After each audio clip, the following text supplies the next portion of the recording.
Assalamualaikum warahmatullahi wabarakatuh. Kami dari kelompok 7 ingin mendokumentasikan keberagaman kesenian batik di Kampung Talangsari. Saya Nuraini Fadlajana dan teman-teman saya. Saya Muhammad Iqbal Hamdani. Saya Anita Dwi Faradila. Saya Yuliatin Maulida. Marilah kita tonton videonya.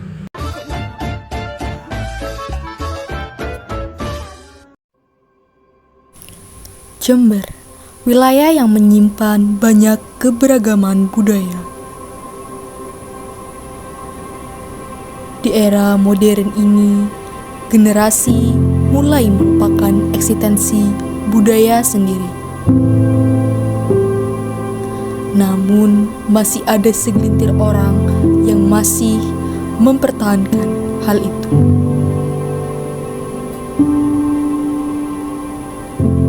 Seperti halnya Kampung Batik Talangsari, dengan segala perbedaan, mendorong warga setempat untuk mempertahankan kesenian batik dengan motif khasnya. Hal ini menyadarkan kita untuk melestarikan keberagaman budaya di daerah Jember. Kampung ini punya potensi besar untuk mengembangkan batik.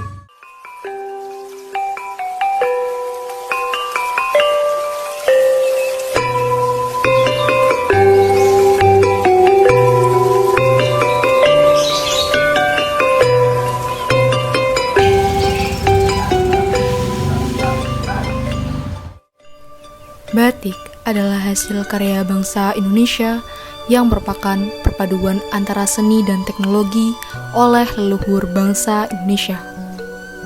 Banyak nilai yang terkandung dalam batik, meliputi nilai identitas yang menjunjung tinggi warisan budaya Indonesia, bernilai seni dan juga estetika yang diekspresikan melalui beragam corak dan warna, nilai budaya yang menggambarkan budaya khas Indonesia. Batik dapat menjadi pemersatu bangsa. Batik dapat meningkatkan perekonomian masyarakat.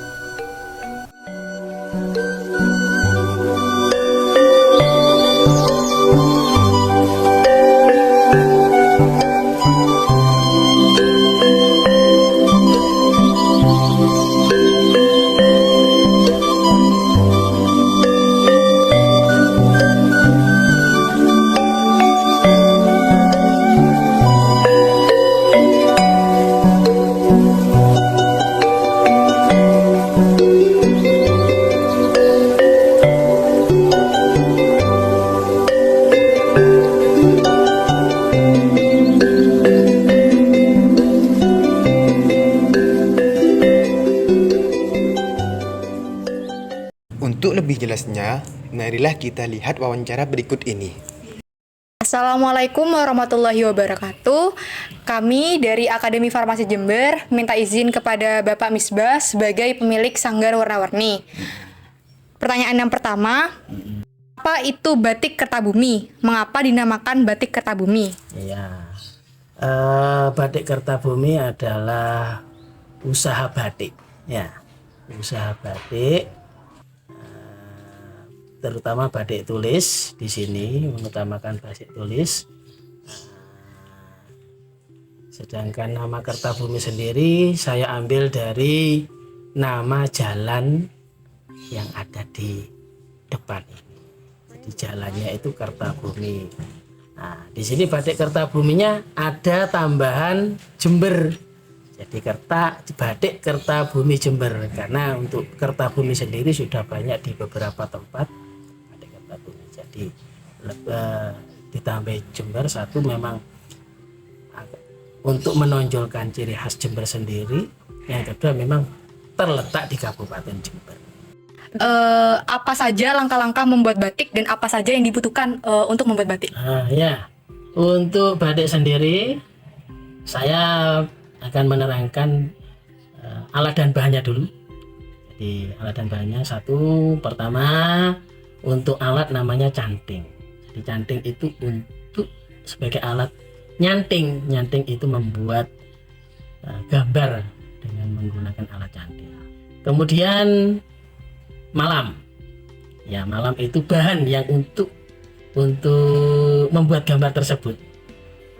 Nah, kemudian kain jelas, kain untuk kain di sini, kain untuk batik itu kain yang sifatnya tidak mengandung sintetis, bahan buatan. Jadi memang benar murni dari bahan alam, bisa dari kapas atau dari apa itu namanya yang ulat itu, sutra. Jadi untuk kainnya memang kain, intinya kain yang tidak mengandung bahan sintetis. Untuk kain di sini ada beberapa jenis, ada kain prima, primissima, sutra dan lain sebagainya. Atau kain mori pun bisa, asal tidak mengandung sintetis. Kemudian untuk bahan berikutnya yaitu pewarnaan. Nah, kebetulan di sini menggunakan warna sintetis yaitu warna remasol. Ya. Terus untuk bahan yang lainnya sebagai pengunci yaitu menggunakan water glass. Di sini nama zat kimia water glass atau biasanya disingkat dengan istilah WG. Sedangkan alat yang lain ada kompor, ada wajan, ada bentangan, ada kuas untuk cat dan lain sebagainya. Untuk prosesnya, proses pertama kita membuat desain dulu. Nah, kemudian membuat pola dalam hal ini batik yang akan kita buat di kain.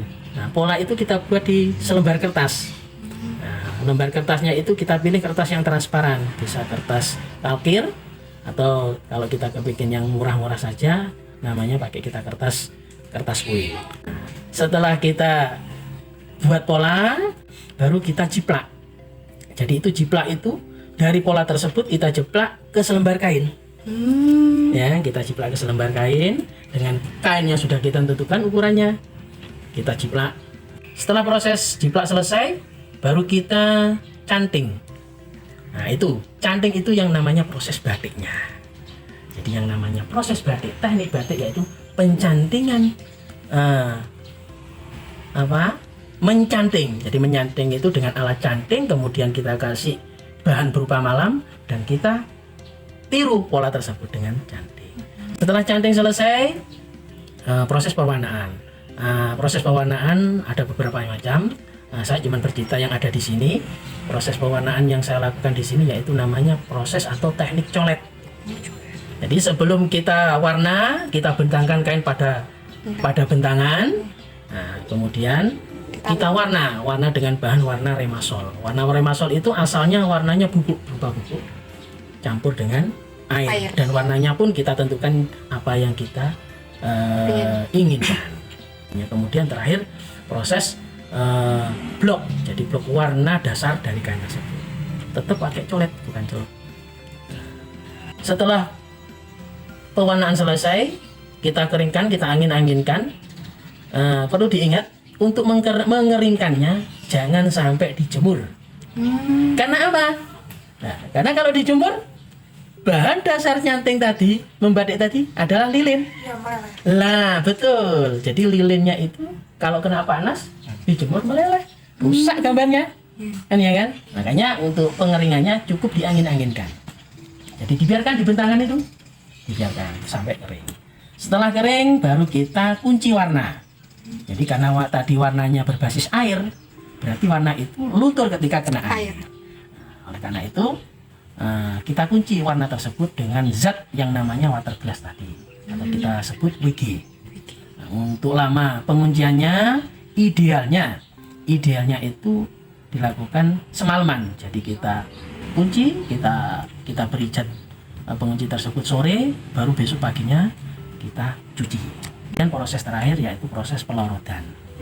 Nah, pelorotan itu tujuannya apa? Lorot itu kan, lorot itu bahasa Jawa. Jadi kalau bahasa Indonesianya itu melunturkan atau ya apa?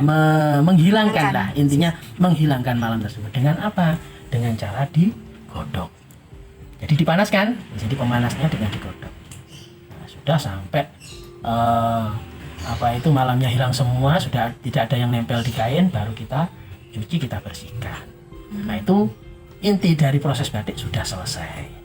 Untuk pertanyaan berikutnya, dari desain motif batik sendiri Bapak terinspirasi dari mana, Pak? Ya, untuk desain pertama yaitu tadi dari nama Batik Kertabumi Jember, artinya saya kepingin mengangkat batik Jember. Nah, adapun batik Jember yang sudah ada, yang sudah dikenal oleh banyak orang, motif dasarnya yaitu daun tembakau. Ada daun tembakau, ada kopi, ada kakao. Nah, saya sendiri ya tetap ingin bagaimana ciri khas Jember masih ada. Namun ada beberapa ada motif-motif yang memang pengembangan itu. Jadi tetap daun tembakau ada, adapun motif-motif lainnya memang inspirasi saya sendiri. Jadi bentuk-bentuknya saya inspirasi sendiri dan saya cari, saya coba cari motif lain dari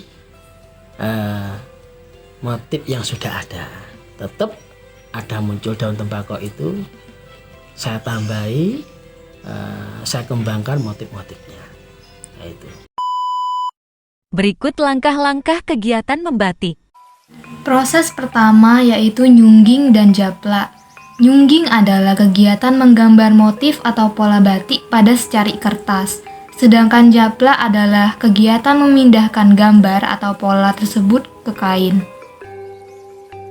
Proses kedua adalah ngelowong, yaitu proses menempelkan lilin malam di kain dengan media canting, di mana pada proses ini motif batik akan mulai terlihat.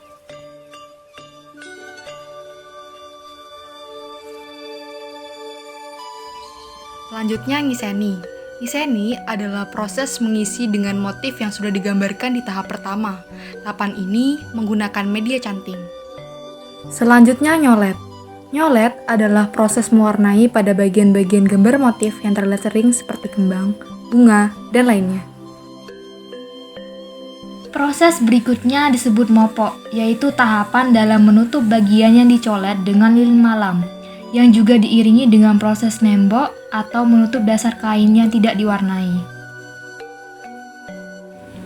Yang selanjutnya yaitu fiksasi, merupakan proses pencelupan yang bertujuan untuk mengunci zat warna yang masuk ke dalam serat agar warna yang dihasilkan tidak mudah pudar atau luntur.